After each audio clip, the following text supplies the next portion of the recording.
Alam mo ba na si Walt Disney ay kumita ng mahigit 33 bilyong piso mula sa isang mouse na drawing lang? Ito ang kwento ng pinaka-successful na licensing empire sa kasaysayan.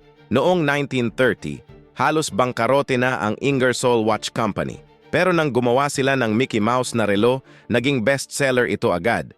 Si Disney ay nakakuha ng 7 milyong piso sa unang taon lang mula sa royalties. Ang sikreto ni Disney, hindi niya tinuring si Mickey bilang one-time creation. Ginawa niya itong renewable asset.